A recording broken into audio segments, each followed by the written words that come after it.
क्या इस संसार में कोई ऐसा एक व्यक्ति हो सकता है जो इतनी असहनीय पीड़ा सहने के बाद भी अपने अत्याचारियों के लिए क्षमा मांग सके? जरा सोचिए, जब प्रभु यीशु मसीह को क्रूस पर ठोकने के लिए कलवारी पहाड़ पर ले जाया जा रहा था, उनके हर कदम में दर्द था, हर सांस में कराह थी, शरीर कोड़ों की मार से छालनी हो चुकी थी, खून बह रहा था, सिर पर कांटों का मुकुट, हर एक कांटा मस्तिष्क को चुभता हुआ। और फिर वह भयानक क्षण आया। निर्दयी सिपाही, कठोर हृदय, बिना किसी दया के उनके कोमल हाथों में कीले ठोकने लगे। जैसे ही लोहे के कीले हथेली को चीरती हुई पार हुई, वह दर्द, वह वेदना शब्दों में जिक्र करना असंभव है।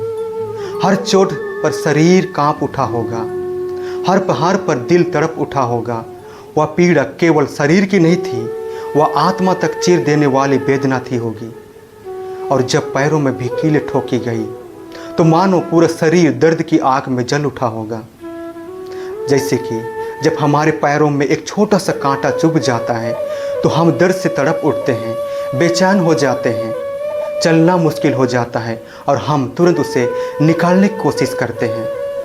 तो कल्पना कीजिए, जब मोटी लोहे के कीले उनके कोमल चरणों को चीरते हुए पार हो रही थी, तो वह दर्द कितना गहरा, कितना असहनीय, कितना विदारक रहा होगा। ऐसा लगता था जैसे हर एक धड़कन दर्द की चीख बन चुकी हो। उनका संपूर्ण शरीर उस असहनीय वेदना में डूब गया था होगा। कोई भी साधारण मनुष्य होता तो शायद चीख उठता, शायद क्रोध में भर जाता, शायद वह बदला मांगने के लिए तैयार रहता। लेकिन असहनीय पीड़ा के बीच भी, उस अंतिम सांसों के क्षण में भी प्रभु यीशु मसीह के होठों से जो शब्द निकले, वे संसार को स्तब्ध कर देने वाले थे। हे पिता, इन्हें क्षमा कर दे, क्योंकि ये नहीं जानते कि ये क्या कर रहे हैं।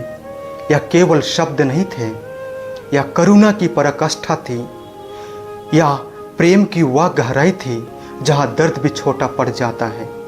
जिसे ठोका जा रहा था वही क्षमा कर रहा था, जिसे पीड़ा दी जा रही थी वही अपने शत्रुओं को दया दिखा रहा था। यह दृश्य केवल दुख का नहीं था, यह एक ऐसी वेदना थी जो मानवता को झकझोर दे।